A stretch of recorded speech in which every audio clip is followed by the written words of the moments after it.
my lashes to be popping. Hi guys, if you don't know who I am already, my name is Megan and welcome to my channel. Today we are going to be doing a video on how I apply my false lashes. I did get a request on how I put my lashes on, so I thought that this video would be helpful, especially if you're a beginner and you're looking to get into lashes. I know that it could be very difficult starting off, so I hope that this tutorial helps. And without further ado, let's get into the video. Okay, so the first step is to curl your lashes. So I'm going to be using this mascara today. It is the Maybelline Falsies Lash Lift Mascara and Waterproof. I normally don't use this mascara. This is actually my first time trying it. It's honestly not my favorite. I normally use the Maybelline Big Shot mascara or the Maybelline Colossal one. Those ones are really good, so I'm just gonna curl it. And also, it's very helpful to have a handheld mirror when you're doing your lashes, and I'll show you why. So when you do your mascara, you don't want to, what's it called? You don't want to put a lot of layers of your mascara on your natural lashes. So just do one coat. I almost said quote. One coat works just fine when you're putting lashes on. By the way, if you're interested in what eyeliner I used the Stila Waterproof Stay All Day Liquid Eyeliner. It is the eyeliner with like a felt tip pen. Honestly, hands down, my favorite eyeliner I've ever used. I've tried like the Kat Von D one before. I've tried like Maybelline, all the drugstore ones. This one is, I always come back to this one. It's very pigmented. The felt tip is easy to use. I like the felt tip more than like brush eyeliners, and it lasts me a really long time. So if you want to try it, I know that they go on sale often when it comes to like Ulta and Sephora. Actually it was just on sale yesterday and I ordered a backup, so definitely recommend this one. Okay, I switched to the back camera on my phone, so hopefully the lighting and the quality is a little bit better. I'm sorry, I currently don't have a camera to film with right now. Anyways, the next step is the most important step, in my opinion, for this whole process, and that is choosing the right lash for you. So if you have an eye shape like mine, I definitely recommend like a cat eye lash. So that's where it's like shorter in the front and then it kind of just tapers where it's longer towards the end of your eye.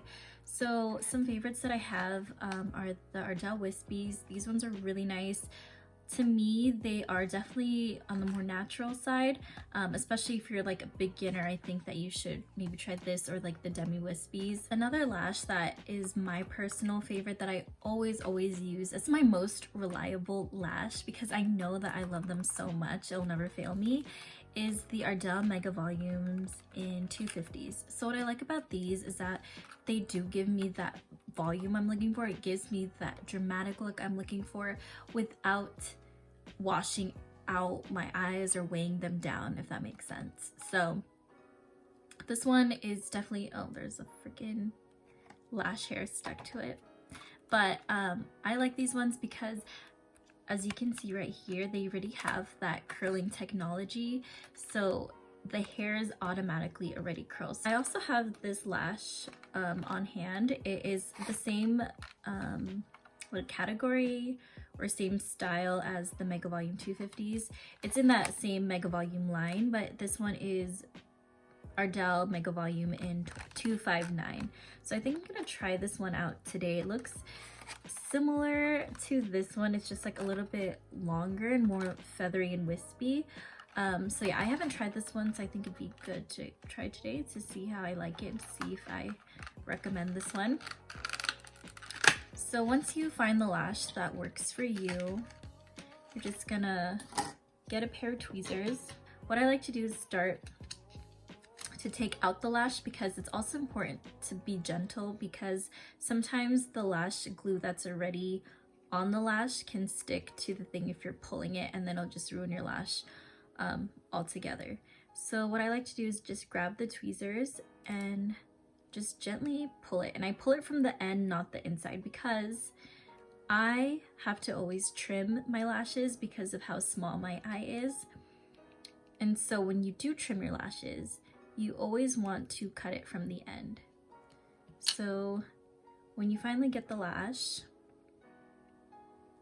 you gotta measure on your eye now. So I have the tweezer holding my eyelash, and I also definitely recommend a tweezer, especially if you're a beginner, because it makes it easier for lash application.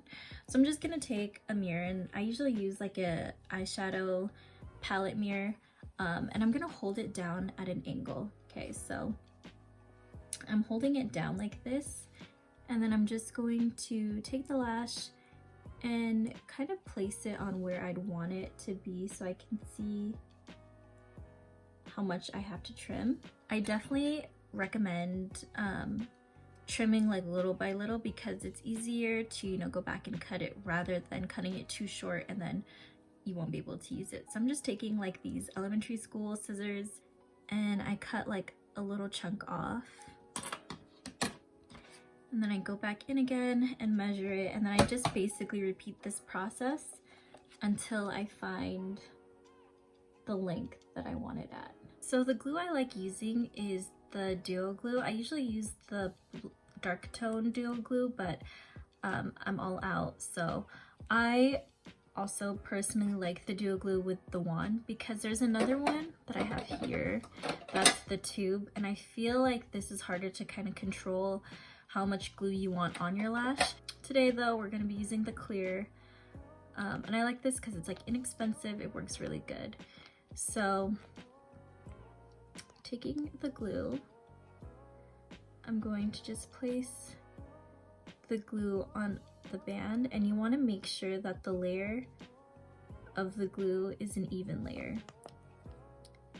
because that will help for the glue sticking on your lash. So I like to do like one even layer, and then I go back in, and make sure you really get the corners too, because you don't want the corners to be popping off. I do about 2 to 3 layers of the glue depending